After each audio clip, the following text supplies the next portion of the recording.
aí vai aparecer a pessoa, a hora que aparecer você clica e convida. Só celular. Ela que eu não tô achando ela. Porque... Só fala, olha pessoal, tô aqui ouvindo, se o Wi-Fi estiver ruim, usa no seu 4G. Tem uma pessoa que entrou. Essa pessoa? Não. William, tudo bem? Tô aguardando a Ana aqui para convidá-la. Acho que ela está com dificuldade de conseguir conexão. Você me escuta, William?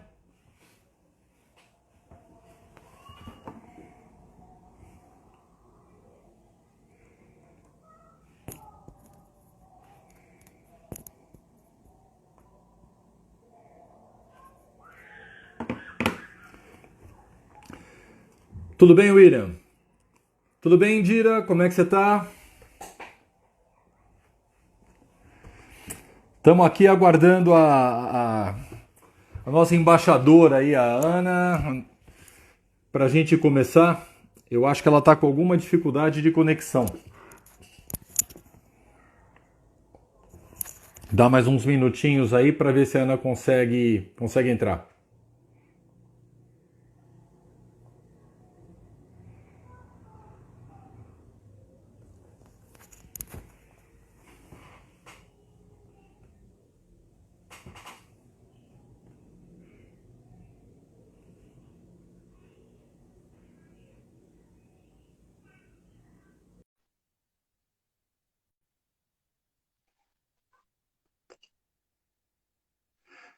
Oi!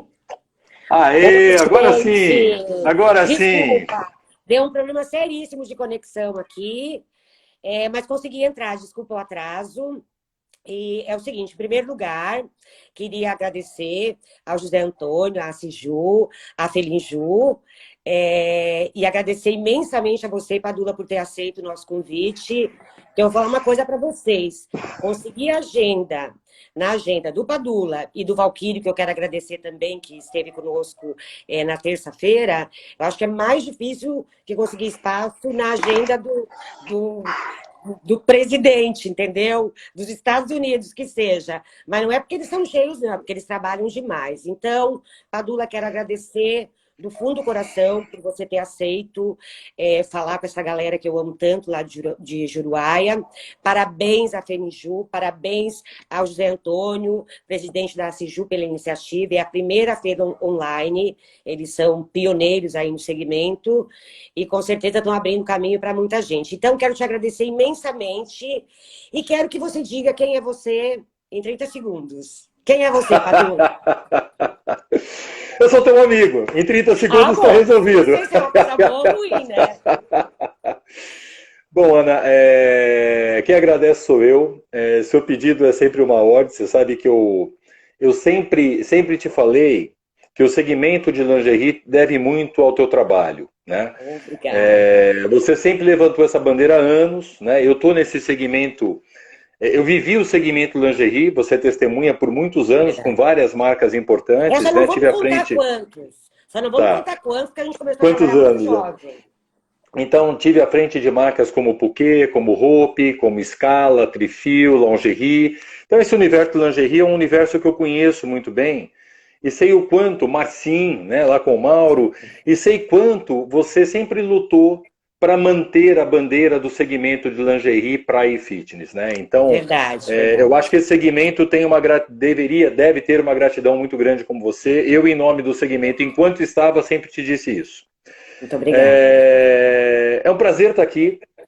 Eu infelizmente não estou ao vivo, né? Porque Juruá eu não conheço, é um pecado, né? Eu ia te levar na sequência, mas Isso. O Covid atrapalhou, né? Mas eu acho que não vai faltar oportunidade. Eu naveguei um pouco pelo site da Felinju.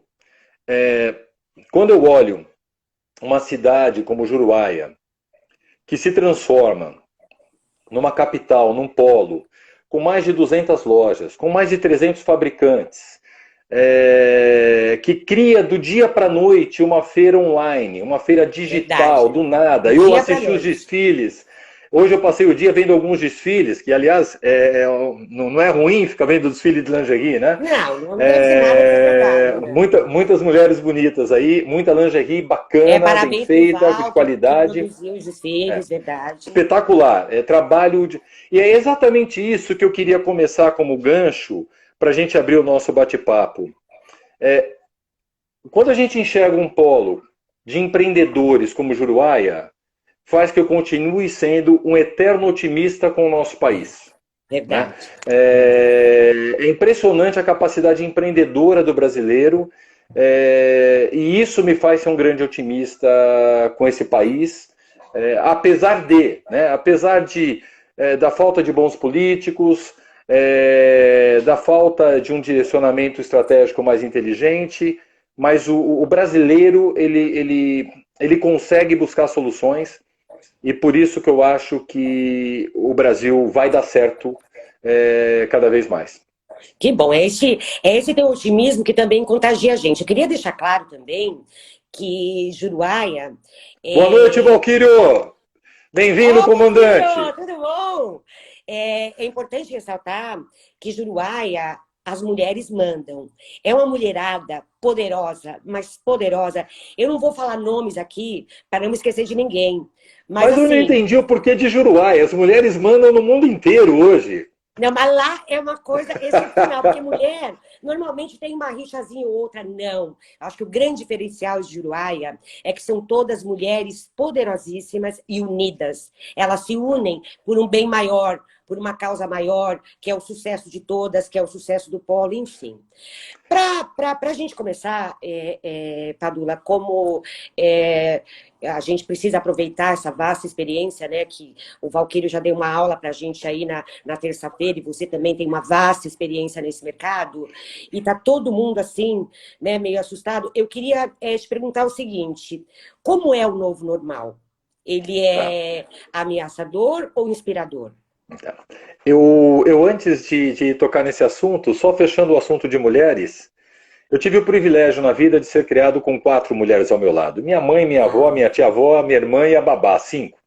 E trabalhei com grandes mulheres empresárias. Então, eu não tenho a menor dúvida da capacidade da mulher.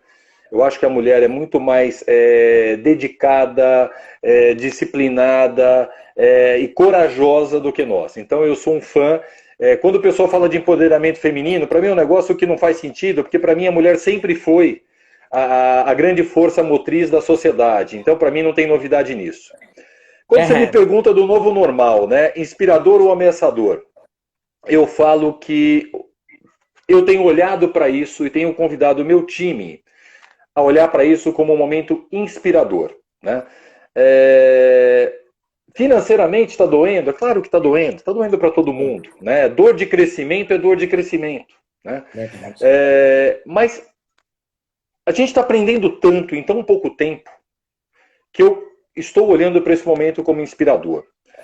Às vezes eu escuto as pessoas comentando, tem uma frase aí que apareceu lá na NRF, né, na National Retail Federation nos Estados Unidos, que é o maior evento de varejo do mundo, e eles falam o mundo VUCA, né? O mundo ficou VUCA. Né? E o negócio de VUCA é um negócio estranho, é uma palavra esquisita, né? O mundo está volátil, está incerto, complexo e ambíguo. Eu prefiro achar que o mundo está ágil, está interdependente, está mais sensível. Eu comparo muito, tem 2 comparações que eu faço muito com o meu time sobre esse novo mundo. Né? Primeiro, eu comparo muito o GPS com o Waze. Eu adoro viajar de moto e viajo às vezes pela América Latina. E algum tempo atrás a gente tinha uma ferramenta que era o GPS. O GPS você faz um plano e segue um plano. Exato. E a gente aprendeu a conhecer o Waze.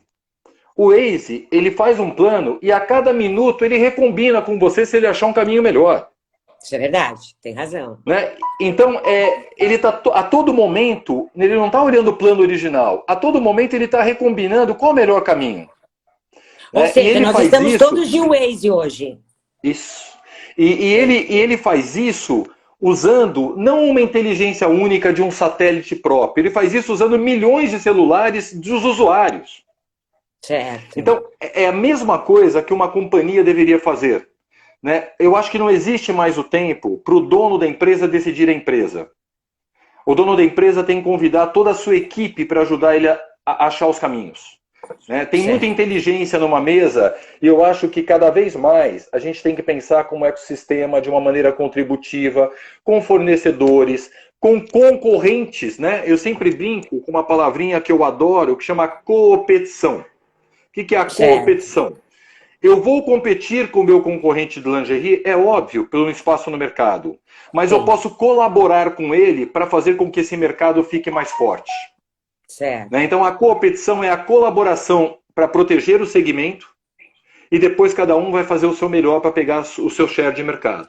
Então, eu acho que o mundo vai ser cada vez mais contributivo, esse grande ecossistema, essa comparação do Waze e do GPS, eu brinco também com a comparação da banda de jazz com uma orquestra sinfônica. Uma orquestra sinfônica ensaia 1 ano para fazer uma apresentação. Verdade. E se o público não gostar daquela apresentação, é o único repertório que ele tem para te oferecer. Verdade. Né? A orquestra sinfônica, ela tem um líder que comanda todo mundo. E é um líder só. E esse líder está de costa para a plateia, olhando para dentro da empresa, que é a orquestra. Ele não está vendo se a plateia está feliz ou não. Muito bom. Enquanto você vai e olha para uma banda de jazz, a banda de jazz não tem um líder. Num grupo de 5, às vezes o piano chama, às vezes o baixista chama, às vezes o saxofonista chama, porque os 5 estão olhando para a plateia e estão percebendo rapidamente se aquilo está agradando ou não. E se não está, alguém muda. E muda a liderança para quem percebeu. E depois volta a liderança. Então eu acho que esse é o mundo que a gente vive, né? Eu acho que é um mundo inspirador no meu ponto de vista. Deixa eu te fazer uma pergunta. Você é um cara muito corajoso, né? Porque no meio dessa confusão toda, porque parece que a gente está falando, a impressão que se tem assim, que já passaram-se 6 meses, e na verdade eu lembro do nosso Talks em Juruá, que foi dia 11 de março, com o Valquírio, na sequência a gente iria para Friburgo, você iria conosco para Nova Friburgo e tal, e isso parece tão distante, né? Então a minha pergunta para você é a seguinte: como é que você, aí no meio dessa confusão Boa noite, toda, Gaíta!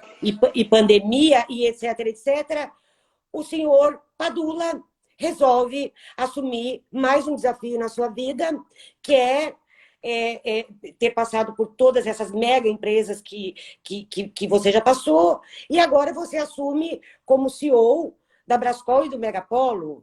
Megapolo, explica aí o que é Brascol e Megapolo, para o povo entender. E até como, desculpa assim só, né? Até como Juruá a gente tem as indústrias e tem muitos lojistas também.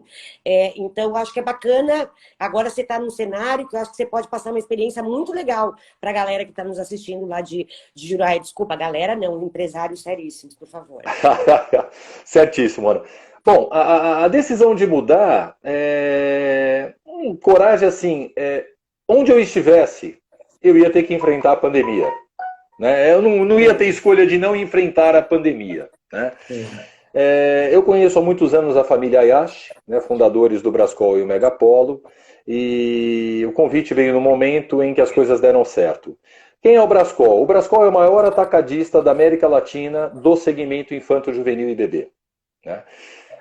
E quem é o Megapolo? O Megapolo é um shopping com 25 mil metros de ABL, só que é um shopping B2B, é um shopping de lojistas para atender lojistas. Né? Com um hotel anexo, com quase 200 unidades de apartamento, com heliporto, estacionamento para 50 ônibus. É uma estrutura realmente onde o lojista pode estar, visitar as suas marcas preferidas com todo o conforto, com toda a segurança, se hospedar no hotel, jantar dentro do shopping e continuar as compras no dia seguinte.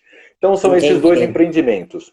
O que eu poderia dizer para quem está ouvindo a gente e aflito aí seja um lojista, seja um fabricante, sobre esse momento, né? Eu acho que antigamente a gente se preocupava muito com onde a gente quer chegar, né? E eu ouvi uma frase do Almir Klink, que eu adoro ler os livros dele, Porque um cara que fica 6 meses em alto mar merece ser escutado, né? Nossa Eu não sei se eu me Senhora. aguentaria 6 meses, né?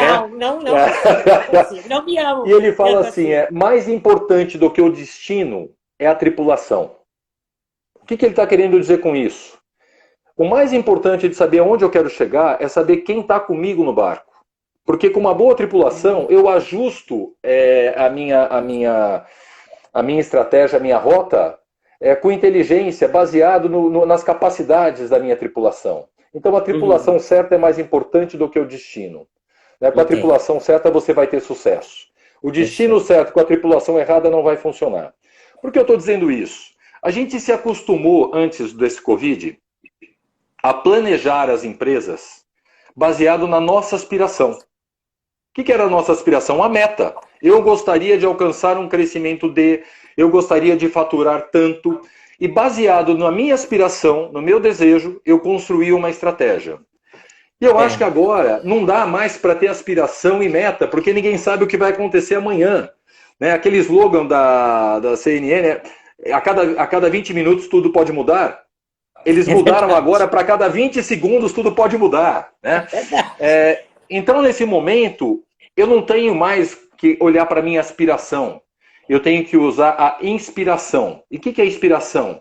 Eu tenho que fazer com que meu time esteja motivado para buscar novos caminhos e novas ideias. Eu vou te falar um pouco sobre Brascol. As pessoas esquecem... Só um minutinho, era a pergunta posterior que eu ia te fazer. Então, você pegou a Brascol, que é um mega conglomerado, no meio de uma pandemia, e aí a pergunta que viria seria exatamente: como é que você preparou essa equipe? Como é que você motivou essa equipe? Olha, eu acho que isso serve de exemplo para todos nós, né? Tá. Não fui eu, né? A equipe estava pronta, é uma equipe incrível. Eu estou lá há 40 dias, eu sou mais um contribuindo com os resultados, mas eu te diria que o Brascol está conseguindo fazer 45% do que ele faria no mês normal com as portas abertas. Olha, que interessante. Se você pensar que é uma empresa próxima dos 200 milhões de faturamento ano, é significativo. E por que isso está acontecendo? Né? E aí que eu gostaria de sensibilizar, acho que talvez essa seja a melhor palavra, todo empresário. Tem uma coisa que chama cultura, que é mais importante que a estratégia. Peter Drucker tem uma frase fantástica. Ele fala: a cultura de uma empresa devora a estratégia no café da manhã. Quem é Peter Drucker, só para o povo saber? Peter Drucker é o maior pensador estratégico de negócios do mundo, foi considerado, do século, autor de centenas de livros, e é a leitura obrigatória em qualquer MBA, em qualquer graduação de marketing. Eu acho que é o cara a ser seguido. Né? Entendi. E ele dizia exatamente isso: a cultura de uma empresa devora a estratégia no café da manhã. Às vezes as pessoas acham assim: não, agora o negócio é vender pelo WhatsApp. E vai lá e fala para o vendedor: vamos vender por WhatsApp. Não vai acontecer. A Brascol vem aculturando o seu cliente a confiar na compra pelo WhatsApp, pelo telefone, e a sua equipe a vender há 10 anos. Entendi. Ela não começou ontem.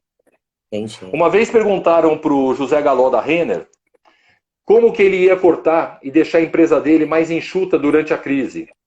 E ele respondeu: eu não preciso, porque eu faço isso constantemente.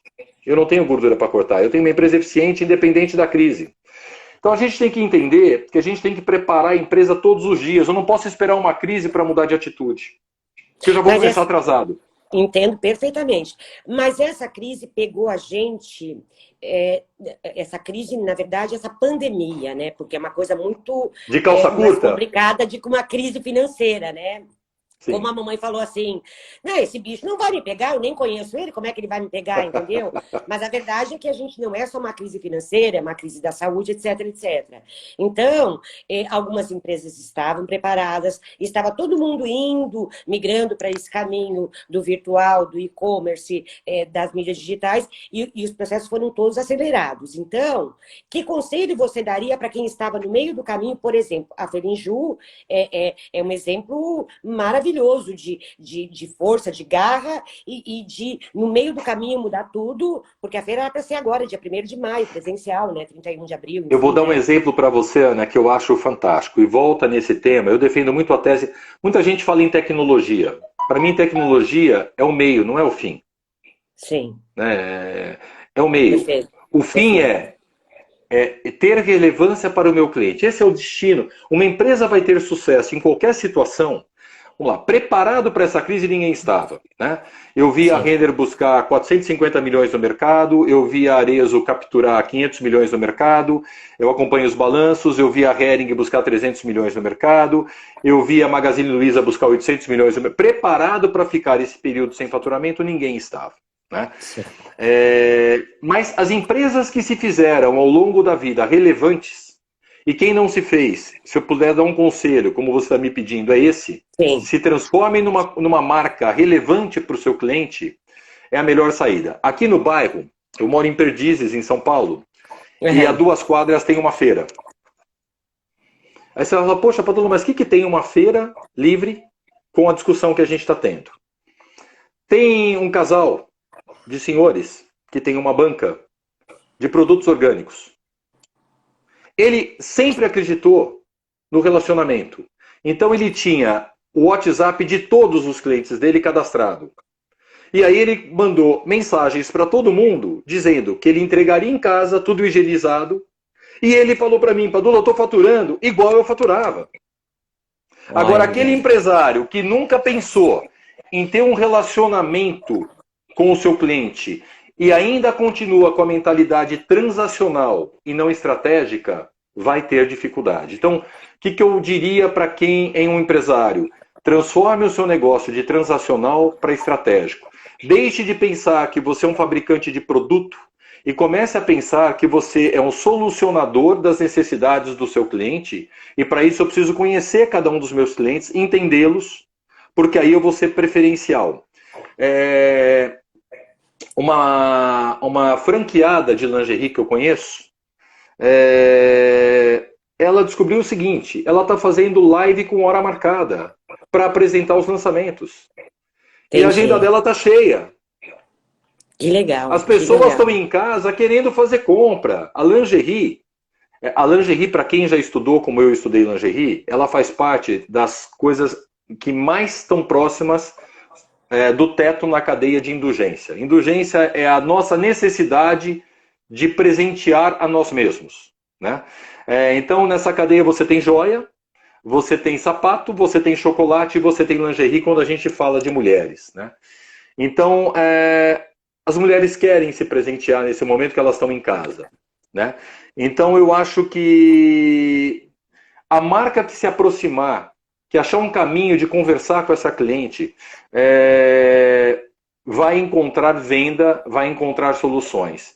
E tragam seus vendedores, suas equipes para a mesa. Liguem para os seus clientes, quem é fabricante, e veja de que maneira, porque quem está comprando no Brascol hoje, 45% da minha venda normal são os lojistas. Se eles estão comprando, é porque eles estão vendendo. A gente não vende uma peça de consumidor final, tá? Nem no Megapolo, nem no Brascol. São 2 polos atacadistas puros. Né? Não existe venda consumidor. Não existe venda para CPF, só para CNPJ. Se nós estamos vendendo 45% do que a gente venderia de porta aberta, é porque existe uma série de lojistas que estão encontrando soluções e estão vendendo.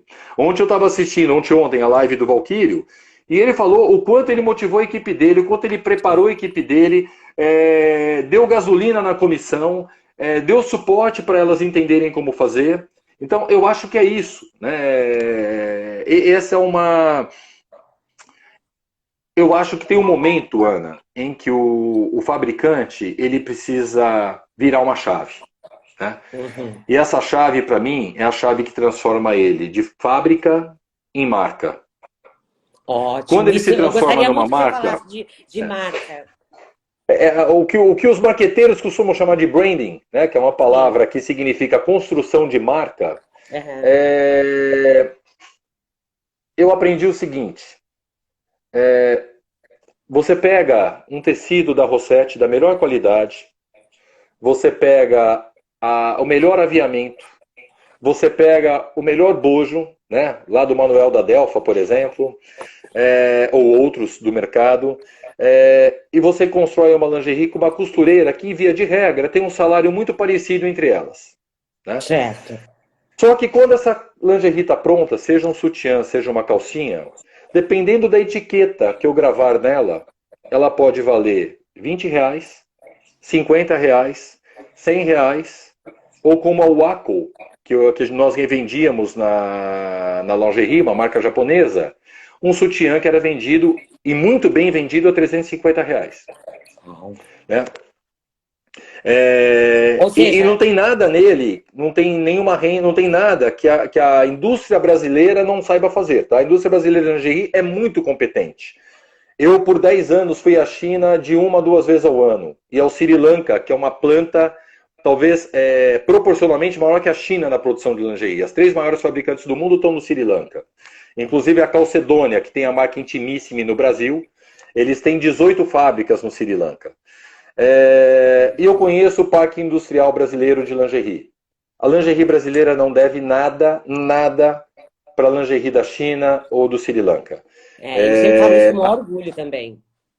Eu acho que é motivo de orgulho para o Brasil. O ramo do calçado e da lingerie são 2 ramos que a gente tem que se orgulhar. Eu acho que o que falta é virar essa chave de transformar uma marca, uma fábrica numa marca.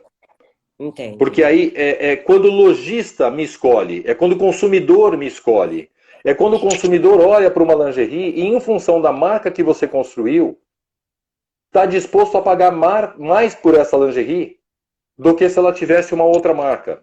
Aí é que você consegue ter relevância, melhorar a sua margem, porque nós chegamos num ponto que não dá mais para tentar vender mais barato.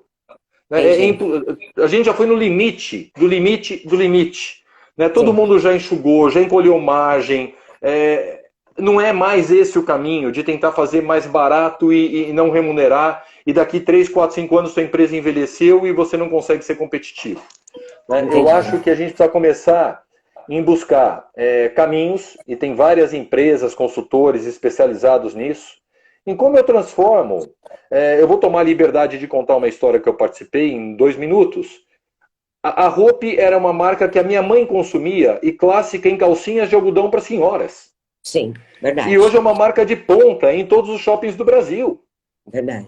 Ela vendia para Americanas, para Carrefour, para Walmart. Ela era uma fábrica de lingerie. E ela se transformou numa marca de lingerie. A Puquê era uma fábrica de meia e se transformou numa marca de meia. É verdade. E se você pudesse, assim, para o pessoal lá de Juruáia, que está nos assistindo, que tem marcas muito bacanas e tal, se você pudesse dar 3 conselhos em como, assim, 3 conselhos básicos em como se fazer uma marca, o que você diria? Essa pergunta é boa, né? Não, essa pergunta é boa. Que eu acho que para fazer uma marca, você precisa definir o que você quer ser quando crescer. Entendi. Enquanto você quiser ser tudo para todo mundo, raras marcas conseguiram ser tudo para todo mundo. Você tem uma Coca-Cola, você tem uma Havaianas, mas é um caso em 1 milhão. Né? Via de regra, você precisa... Quem é? A lingerie, por exemplo, ela definiu um público, que é diferente do público da Hope, que é diferente do público da Liz, que é diferente do público da Marcin. Ela cria um ambiente de sedução e erotismo. E ela quer esta consumidora nesse momento dessa consumidora. Né? Mas ela não abre mão desse ela tomou uma decisão e ela consistentemente, todo produto que é criado, toda a comunicação está baseado nisso. Então a comunicação dela para o consumidor final, em todos os pontos da marca, tem uma consistência. Né? E ela não mais apela para o preço. Ela apela para outros caminhos. Ela escolhe os parceiros estratégicos, ela escolhe para quem vender. Ela prefere ter clientes que vão ser embaixadores da marca dela. Ela prefere conhecer cada ponto de venda e tratar cada ponto de venda como um grande parceiro, que é uma relação estratégica e não mais transacional, onde eu vendo para quem quer comprar em qualquer lugar porque eu quero vender. Vender, não importa para quem. Então, ou seja, na verdade, assim, um dos conselhos saiba quem é o seu cliente. Eu Saiba quem é o seu cliente Saiba quem é e o seu o que cliente. você quer representar para ele, né? Se Sim. você voltar 20 anos, a Puquê era uma pequena fábrica de meia. O que Eu não me menos tem lembro na que eu não loja era da Puquê hoje é nascida. meia. Você não era nascida ainda. Mas a tua mãe pode te contar. Hoje, o que menos você encontra na Puquê é meia. Inclusive, eles fecharam a indústria de meia. Não tem mais indústria lá de meia. Nossa senhora, olha que Vender, loucura, né? hoje, Parece que a gente está falando do século passado, gente. Não faz tanto tempo assim. a marca da Puquê hoje é tão forte que ela põe em mochila volta-aulas, ela vende. Ela põe em pijama, ela vende. Ela põe em meia praia, ela vende. Ela põe em meia, ela vende. Porque o cliente quer comprar Puquê. É a marca, né? É a marca. Ele tanto faz se ela está comprando. A marca virou um desejo. Entendo. Por exemplo, agora nós estamos falando com as indústrias de Uruguaia. Como eu falei, não vou citar nomes aqui para não ser injusta, mas vamos pegar assim. Eu fiquei impressionado com o que eu Não, vi no Eu, site. eu, já, eu, já, eu já sou praticamente. Eu já fui tantas vezes para lá que eu já virei carne de vaca, eu não posso mais nem aparecer lá. Mas é admirável A mesmo. próxima você me convida. Vou te levar para você conhecer, você vai ficar impressionado realmente com a qualidade, as lojas maravilhosas, bem decoradas, as mulheres realmente são muito ousadas. Então, eu queria assim que você desse um conselho se referindo a elas, porque assim, a gente está falando com um público de indústrias, elas têm as confecções, elas têm as lojas e elas vendem para a consumidora final, elas vendem para as coordenadoras de moda, né? Enfim, e também vende para o atacado. Então, aí para elas fica meio difícil. Não, então, tipo assim, porque não é uma posição de uma roupa, tipo assim, não, agora eu vou escolher.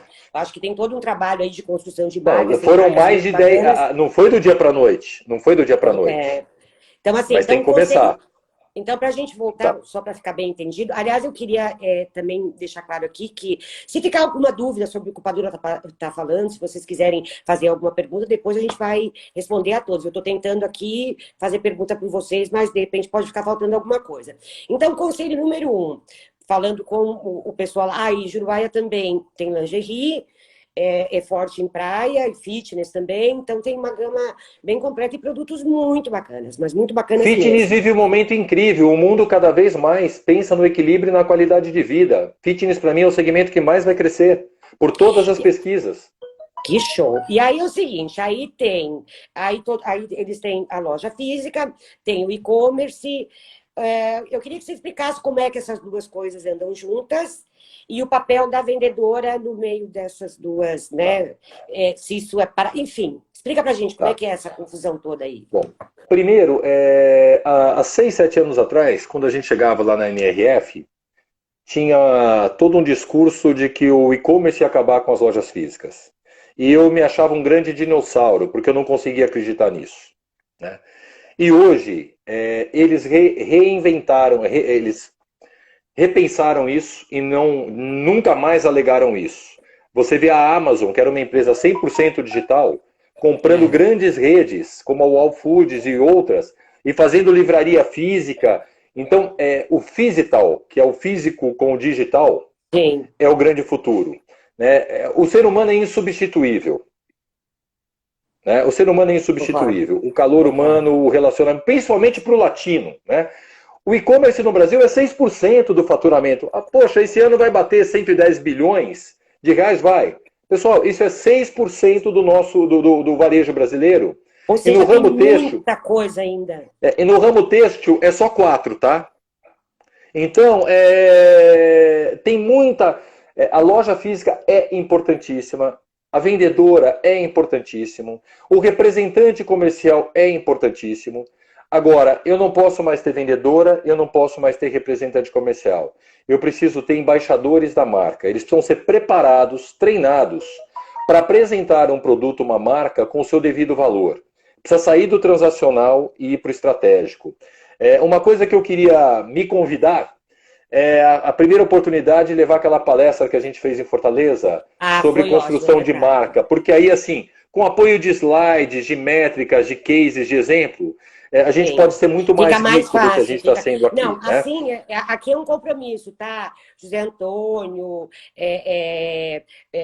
o presidente da Ciju, mais uma vez, né? Obrigado pelo convite, Rosana, Tânia. Assim que a pandemia passar, o Valquírio já foi, eu vou levar o Padula, porque a palestra que a gente fez em Fortaleza não é uma palestra, né? É um talk, uma conversa mesmo, porque essa coisa de palestra fica uma coisa chata, e mais ou menos o que a gente Muito está falando chata. aqui. É muito chato. É muito bacana, tem um conteúdo muito bom. Um dia, o meu sonho de consumo, na verdade, é pegar o Valquírio, eu, Padula, num Vista Talks em Juruáia. Vamos agendar assim que a Perfeito. coisa passar.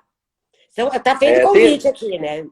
Só vai precisar do chopp e do charuto no final para o Valquírio Mas aí botar a é no conversa em final. dia. Depois que a gente explorou bastante vocês, aí tudo bem. A gente até dá Tá. uma biritinha para vocês, não tem problema. Mas, assim, voltando para uma coisa um pouco mais prática, para o momento atual, né? Preparem as suas equipes. Né? A gente teve, querendo ou não, um tempo ocioso e eu vi alguns empresários, alguns lojistas, aproveitando esse tempo para capacitar a equipe, melhorar o discurso da equipe, deixar ele mais pronto para falar de produto, sobre estratégias de mercado, para que quando ele volte para o mercado... Então, aproveite esse tempo para ter uma equipe melhor. Segundo, alimente a tua equipe de motivação e remunere a sua equipe nesse momento de uma forma mais agressiva, porque você mais do que nunca depende dela. Eu vou dizer uma coisa, Ana. Se o Covid não trouxesse junto com ele milhares, centenas de milhares de óbitos no mundo, eu acho que a gente deveria ter um Covid a cada 5 anos. Porque está ensinando a gente o seguinte: a gente aprendeu que a loja era o nosso negócio. A loja deveria ser só um grande hub. Obrigou todo mundo a parar para pensar. Eu, por exemplo, num primeiro momento, eu vim para o Rio Grande do Sul, né? Eu cheguei aqui no dia 19 de março, mas eu achei que em 15 dias tudo estaria passado, né? Eu, no primeiro momento, eu falei, meu Deus, e agora? O que eu vou fazer da minha vida, né? Porque meu grande trunfo, que era aglomerar pessoas, acabou. Eu não tenho mais função. Acho que assim também se sentiram os vendedores de loja. Não, então agora vai tudo para o e-commerce. Então, o meu papel sumiu, os representantes. Eu acho que todo mundo passou por isso no primeiro momento. Você não concorda? Sim, não. O susto é grande, né? Vamos lá. Eu não estou querendo minimizar o desafio. Eu estou vivendo ele no dia a dia. Né? Desafio de caixa, desafio de pessoas, de reestruturação de quadros. É um desafio duro. Né? Eu não estou minimizando isso. Mas o que eu estou querendo dizer é... A gente não tem a opção de falar, não quero passar por isso. Primeira situação. Segundo, eu tenho um conforto muito grande. Toda vez que eu penso nas dificuldades, eu falo assim, estou eu e a torcida do Flamengo na mesma situação. Na mesma situação. Então, mas continua valendo a tese, que é a tese que eu sempre defendo, que a melhor estratégia vence. Quando você tem um problema na sua empresa, ok. Quando esse problema ele está generalizado, ele balizou todo mundo no mesmo problema, a melhor estratégia vai continuar sendo vencedora. Entendi. Acabou de passar uma pergunta aqui, Padula, desculpa, não deu para ver o nome, mas eu achei interessante. Então, ok, a gente tem um propósito, mas e o lucro? Como é que fica a história do lucro nesse primeiro momento? O lucro das empresas? Vamos lá. Eu não acredito... O que você diria a respeito disso? Tá. Nesse primeiro momento é sobreviver, o lucro tem que pensar... O que você diria a respeito disso? Vamos lá. Curto prazo, este momento, é sobrevivência. Sim. Né? Uma vez eu fiz um curso de vendas dentro de um hospital. Foi o melhor curso que eu fiz da minha vida. Porque o médico explicou pra gente como você age num pronto-socorro. Né? Então, a pessoa chega com o braço com uma fratura exposta, mas ele está com hipoglicemia, você deixa ele com dor, ele vai cuidar da hipoglicemia, senão ele morre. Entendi. Depois você resolve a dor. Né? Então, primeiro é sobrevivência. E nesse momento, sobrevivência é caixa. Né? Agora, vamos pensar a médio prazo. Né? Porque daqui 2, 3, 4, 5, 6 meses as coisas vão retomar ao normal. Eu acho que a gente vai ter um 2021 do tamanho de 2019. Só acho que vai ser diferente. 2019 foi um ano que veio decrescendo, né? Foi perdendo força. Sim. Eu acho que 2021 vai ser um ano que vai ganhar força. Eu acho que o propósito é fundamental, mas você não pode abrir mão do lucro. Oi? Não esqueci. Respondendo a pergunta, você não pode abrir mão de lucro. O lucro, infelizmente, a gente vem de uma cultura latina católica, Porque se a gente fosse protestante ou judeu, a gente ia entender o lucro como uma coisa benéfica e positiva. Não teria o estigma, aquela empresa só pensa em lucro. Pessoal, É lucro verdade. é o oxigênio da companhia. É verdade, é A verdade. discussão é o que eu faço com o lucro. Né? Se o acionista, se o empresário vai pegar o lucro e comprar um carro novo e deixar a empresa morrendo, ou se ele vai pegar o lucro e reinvestir nessa empresa. Essa é uma decisão de cada empresário. Mas nenhuma empresa se constrói sem lucro. Eu trabalhei para um empresário, um dos empresários que eu trabalhei, que ele falava, uma vez eu estava super preocupado que eu não ia bater a meta do ano, que eu tinha me comprometido. Ele entrou na minha sala e falou, Padulo, por que você está nervoso? Eu falei, puxa, eu não vou bater a meta. A meta era X, eu vou ficar perto dela. Padulo, mas você está crescendo 30% sobre o ano anterior. Eu falei, mas eu não vou fazer a meta. Ele parou, olhou para mim e falou o seguinte, quando a minha empresa era 30% do que ela é hoje, eu tinha lucro. Quando ela era 40% do que ela é hoje, eu tinha lucro. Quando ela era metade do que eu tinha hoje, eu tinha lucro. Enquanto você estiver dando lucro, você está empregado. Muito bom, muito O bom. dia que você olhar para o faturamento e não me der lucro, você pode bater a meta que quiser de faturamento. Se a última linha ficar ruim, você está desempregado. Né? Então eu acho que a empresa não pode descuidar do lucro, porque sem lucro nenhuma empresa se sobrevive. Não tem saúde, na verdade, né? Você curou, você estabilizou o diabetes lá, mas não tá curado. Eu né? sempre brigo muito quando algum gestor meu, ou quando algum parceiro fala para mim, olha, Padula, a gente tem que fazer isso ou aquilo. Você não faz ideia do mau humor que eu fico. Quem me conhece de perto sabe. Porque eu odeio a palavra ou.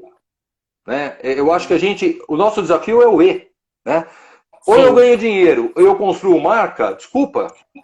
Eu dou vários exemplos aqui de empresas que conseguiram fazer as duas coisas. A Lupa é uma delas. Está aí o Valquírio, que participou por anos, mais de 30 anos, e eu acho que faz falta na Lupa hoje. Né? Valquírio, faz falta em qualquer empresa.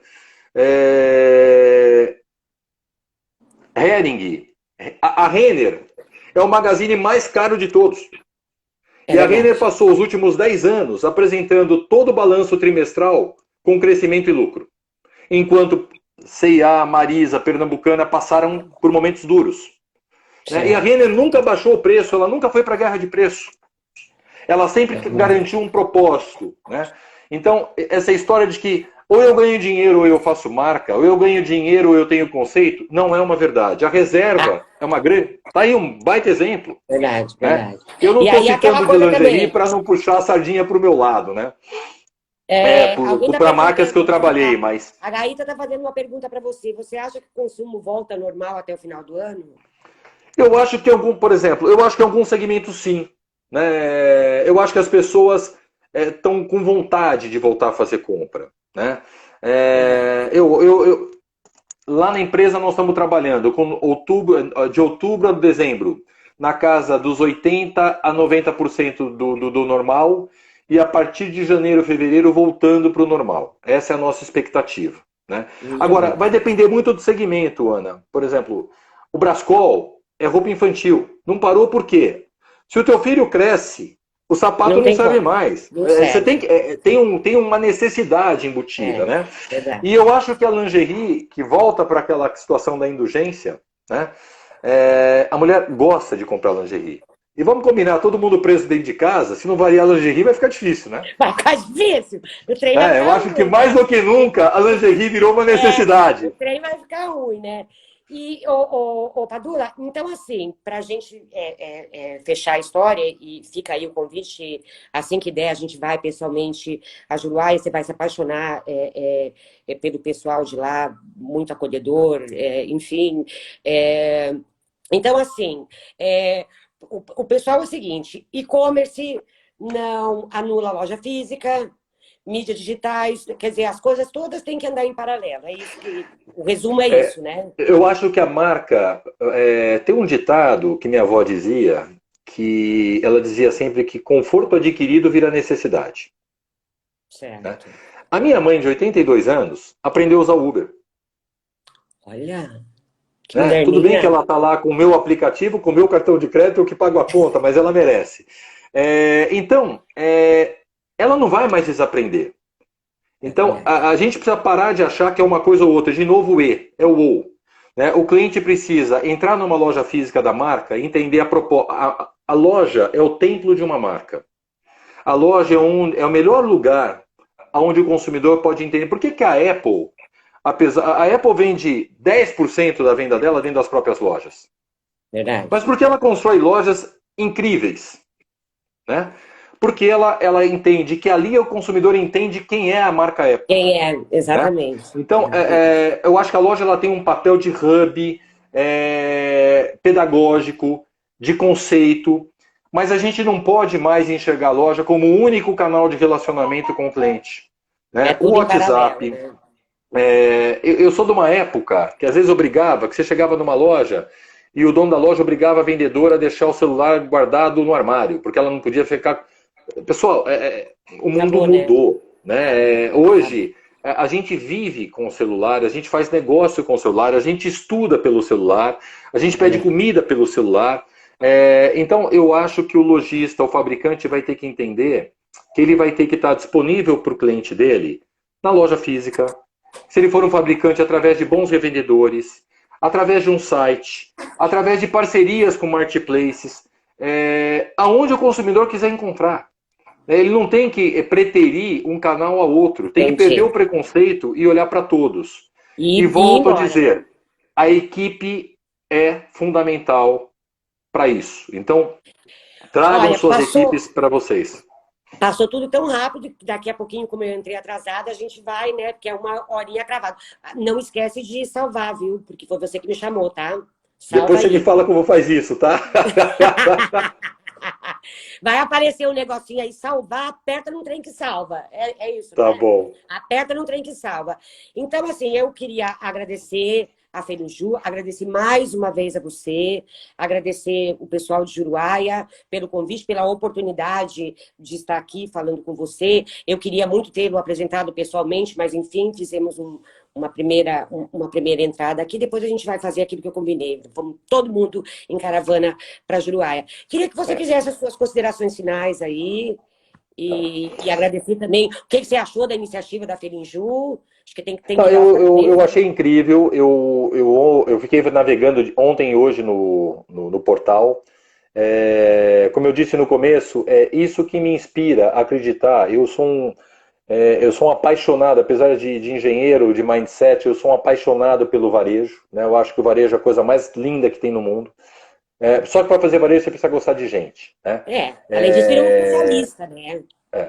Eu acho que Juruáia é um dos exemplos que me faz acreditar nesse país, né? De empreendedores capazes, competentes, que apesar de todas as adversidades que esse Brasil às vezes impõe, né, conseguem fazer a diferença. É verdade. Eu acho que quando a gente não pode evitar passar por uma dor, a gente tem que aprender com ela. Né? Essa dor é inevitável. Né? Nós não escolhemos viver a pandemia, ninguém teria escolhido, mas ela está aí, é uma realidade. Então, o meu conselho, olhem para ela de frente e se inspirem com as mudanças. Né? Percam o medo, né? Percam o medo. A gente não pode fugir do problema, a gente tem que olhar para ele, sentar e achar soluções. E mais do que nunca, eu diria que o segredo é aprender a desaprender para poder reaprender. Isso né? é então, muito bacana. A gente precisa aprender a desmontar tudo que a gente achava que era a única maneira de fazer as coisas e testar, sem medo de errar. O problema do adulto, diferente da criança, a gente perde a nossa criança quando a gente adultece, e isso é uma pena, porque a criança ela não tem o medo de ser criticado, não tem medo de errar. Não. E a gente vai ficando adulto e vai perdendo essa grande qualidade, né, de não ter medo de errar. E a gente fica, o que vão pensar? E se não der certo? Não é mais. O mundo virou beta. Né? O mundo do software fala muito da versão beta, que é a versão que você põe em teste e o próprio usuário vai arrumando. É verdade. É o momento onde a gente troca o pneu do carro com o carro andando. Então, veio uma ideia, uma vendedora, um representante, deu uma ideia, testa. Né? E fala de novo aquele negócio que eu gostei, não é eu. Como é que é?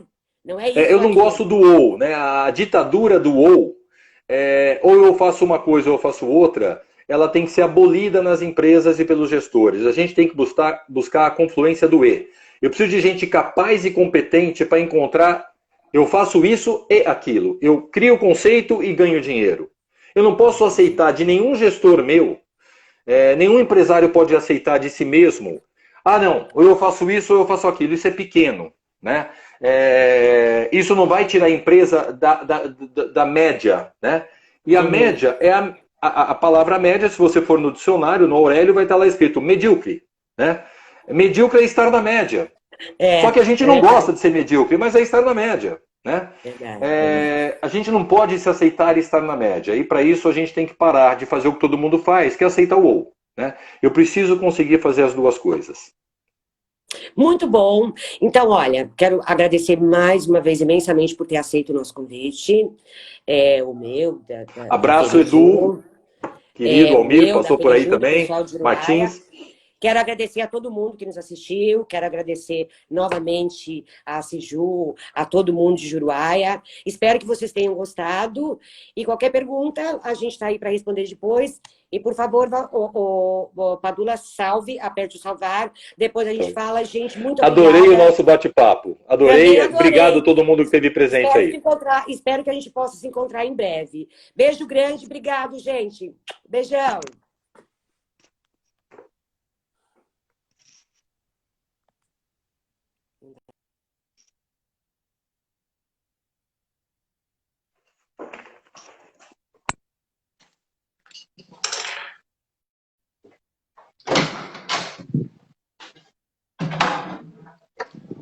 Natália?